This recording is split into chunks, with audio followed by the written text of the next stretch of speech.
এয়া কন্যাকা প্ৰকৃতি প্ৰেমীৰ বাবে এয়া সকলোতকৈ সুন্দৰ ঠাই আপোনালোকে উপভোগ কৰিব পাৰিব। কন্যাকাৰ বিভিন্ন দৃশ্য আপোনালোকক উপভোগ কৰাম। হাই দোস্ত, মই আজি আপোনালোকক কন্যাকা জামুগুৰি চতিয়াৰ মাজত ইয়াত লৈ আহিছোঁ। ইয়াৰ বিভিন্ন ধৰণৰ দৃশ্য মই এতিয়ালৈকে দেখা নাই যিহেতু, আৰু সকলোৱে কয় বহুত ধুনীয়াকৈ বনাইছে। আমাৰ CM হিমন্ত বিশ্ব শৰ্মা দেৱো ইয়ালৈ আহিছিলে, আৰু ইয়াৰ সকলো দৃশ্য মই আপোনালোকক উপভোগ কৰাম। ভিডিঅ'টো স্কিপ নকৰাকৈ সম্পূৰ্ণ চাওক। বলক যাওক। তেজপুৰৰ পৰা প্ৰায় 14 কিলোমিটাৰমান দূৰত অৱস্থিত এই কন্যাকা ৰিজৰ্ট। মই ইয়াত আহিছোঁ, সকলোৱে কয় বহুত সুন্দৰ প্লেচ, আৰু একচুৱেলি হয়, যোনে প্ৰকৃতিক ভাল পায় আৰু প্ৰকৃতিৰ লগত থাকি মনটো আনন্দিত কৰে, সেইসকল মানুহৰ বাবে এই প্লেচটো সুন্দৰ প্লেচ। কন্যাকা ৰিজৰ্ট। এয়া চাওক, এয়া কন্যাকা ৰিজৰ্টৰ কিছু দৃশ্য মই আপোনালোকক দেখাই আছোঁ। বাহিৰৰ পৰা এই দৃশ্যবিলাক আপোনালোকে চাব পাৰিব।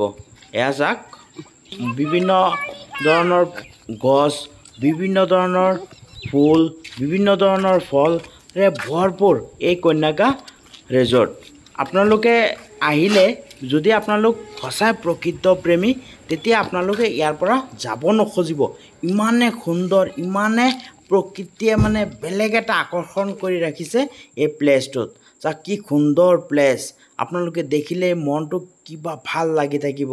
আৰু আপোনালোকৰ মনটোত যেনেকুৱাই নাথাকক কিয়, ইয়াত আহিলে যোনে একচুৱেলি প্ৰকৃতিৰ লগত কথা পাতে, প্ৰকৃতিৰ লগত থাকি ভাল পায়, সেয়া আহিলে অট'মেটিক ইয়াত আহিলে মনটো ভাল হৈ যাব। মই এটা আপোনালোকক ৰেষ্টুৰেণ্টৰ দৃশ্য দেখাই আছোঁ। যদি ঘূৰি ঘূৰি আমনি লাগে, তেতিয়াহ'লে ইয়াৰ ভিতৰত আহি আপুনি নেমু পানী খাব পাৰিব। আমি এয়া চাওক নেমু পানী খাই আছোঁ, কাৰণ ইয়াত 10 টকা 20 টকা দি আপোনালোকে নেমু পানী খাব পাৰিব, আৰু গাটো শক্তিশালী হৈ থাকিব। কাৰণ ঘূৰিলে বহুত কষ্ট লাগি থাকে না, তেতিয়া ইয়াৰ ভিতৰতো ৰেষ্টুৰেণ্ট আছে, আপোনালোকে আহি খাব পাৰিব।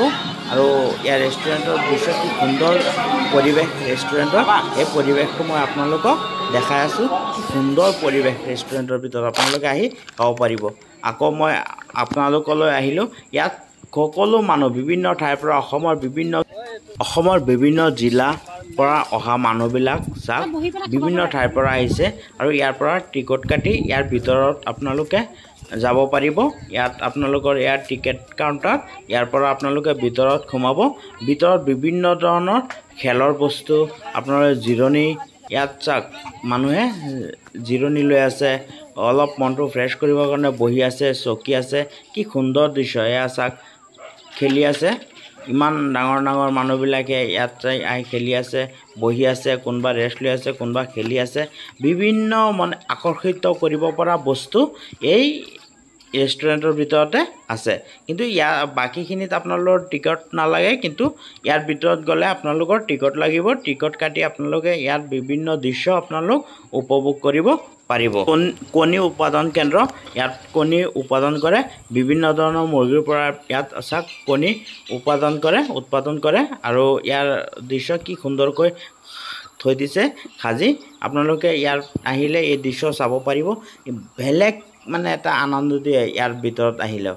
আপোনালোকে কোনো গোন্ধ নাই, কোনো ধৰণৰ মানে লেতেৰা বস্তু নাই। কি সুন্দৰকৈ ৰাখিছে, কি সুন্দৰ পৰিৱেশত, আৰু ইয়াত চাব পাৰে আপোনালোকে। এয়া কন্যাকাৰ ভিতৰৰ এয়া দৃশ্য আপোনালোকক দেখাই আছোঁ। আপোনালোকৰ ভাল লাগে তেতিয়া পাৰ্ট 2